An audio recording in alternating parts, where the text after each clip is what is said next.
L'élaboration est l'action de concevoir une production par un travail intellectuel à partir de données fournies ou disponibles, comme dans cuisiner un plat à l'aide d'une recette et des ingrédients. La phase élaboration consiste à effectuer des choix et à proposer des démarches. La phase d'élaboration peut se faire en 4 étapes, soit fixer une épreuve finale commune, sélectionner les contenus à privilégier, intégrer les habiletés fondamentales et privilégier des démarches pédagogiques particulières. Nous verrons chacune des étapes dans cette capsule.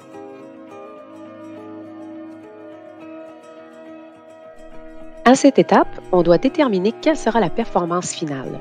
Donc, identifier la nature et les caractéristiques de forme et de contenu. Mais je me questionne, est-ce trop tôt pour penser à ça? Eh bien non, puisqu'y réfléchir maintenant conditionne nos choix de contenu et d'activité. Pour identifier la performance finale, on utilise l'énoncé de compétences et le contexte de réalisation. Ce dernier fournit des informations utiles pour choisir les situations appropriées. Pour faire des choix judicieux, il importe de se poser quelques questions. L'étudiant doit être capable de faire quoi en fin de parcours? Comment fait-il la démonstration de la compétence? Que doit-on observer et mesurer? Est-ce que le contexte de réalisation et les critères de performance me fournissent des indications claires à cet égard? On doit exprimer les résultats attendus au terme de l'activité d'apprentissage en termes clairs. Ils doivent être explicites et connus à l'avance.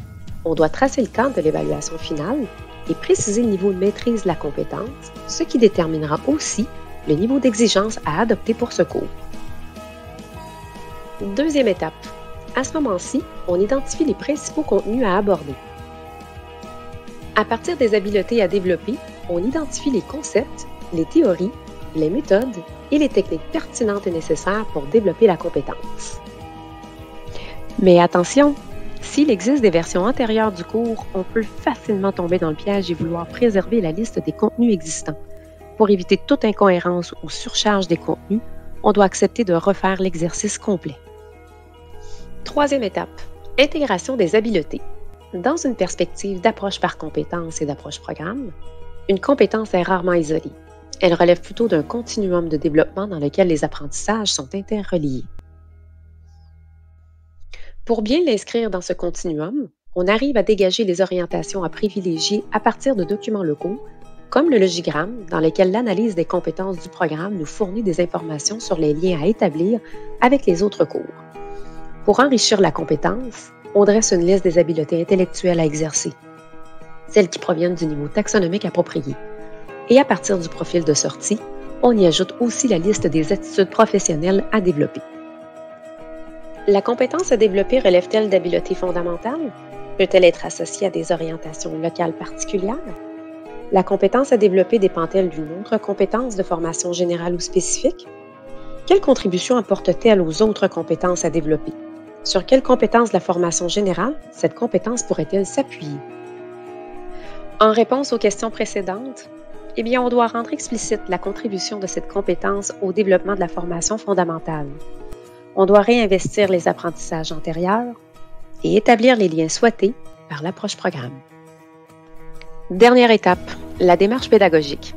Ici, il s'agit de se questionner sur les approches pédagogiques à adopter pour favoriser la maîtrise de la compétence chez l'étudiant. Le plan cadre suggère alors un processus général de la démarche à privilégier. On doit d'abord formuler les objectifs du cours pour ainsi baliser les principales étapes d'apprentissage. Le pas suivant dans cette démarche vise à établir les différentes approches pédagogiques qui pourront soutenir efficacement la progression des apprentissages. On peut même préciser des situations pédagogiques à privilégier pour l'atteinte des objectifs visés, comme par exemple la résolution de problèmes, des expérimentations sur le terrain ou encore l'élaboration d'un projet intégrateur. Ensuite, on indique les stratégies départementales spécifiques au cours et liées au soutien de la réussite. Pour certaines activités, l'ordre de présentation des éléments doit être respecté. Si tel est le cas, il convient de le mentionner. Enfin, le matériel didactique associé au cours doit être exploré et adopté en équipe programme pour ensuite être ajouté dans la médiagraphie du plan cadre.